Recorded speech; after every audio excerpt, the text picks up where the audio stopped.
Where are you guys from? I'm from Hong Kong. You live in Hong Kong. We were staying in Canada for a year, but like I was born in Hong Kong. And were you raised there too? Yeah, I'm born and raised in Hong Kong. How's it like to live in Hong Kong? It's a very big city and very dense, so people live in a very like comparatively like smaller space. It's very packed for different things. Sometimes it's not quite affordable, but yeah, it's more like a cosmopolitan like vibe there.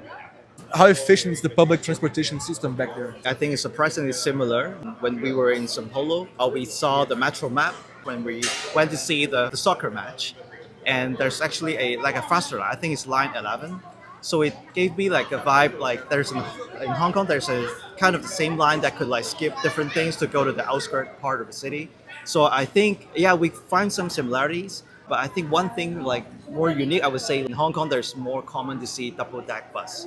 So like because of the I don't know maybe the British influence before the cart in Hong Kong we call it octopus.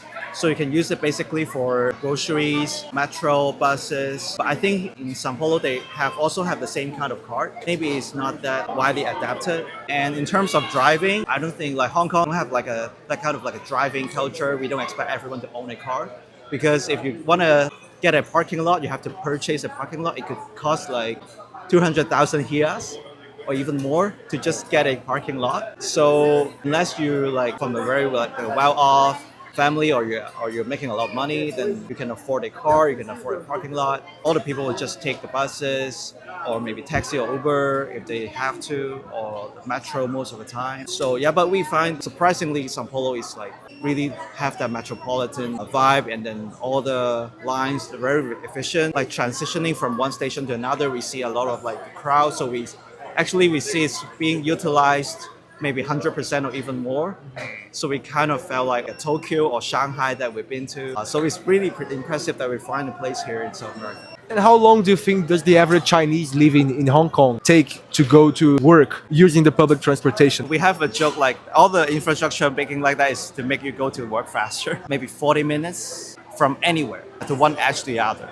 How's the process like of getting a driver's license in Hong Kong? The legal age, I think, is 18. You have to first get we call it the written test. So it's like a multiple choice test. You are doing it as a driver center. And then after that, you will get, I think, around like 6 months or 8 months to learn.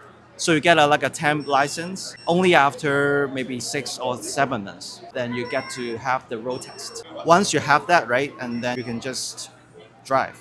But I think the first maybe 1 year, we call like a P license. So you have to like hang like a P sign outside of your car. But then after that year, you can just drive like a normal driver.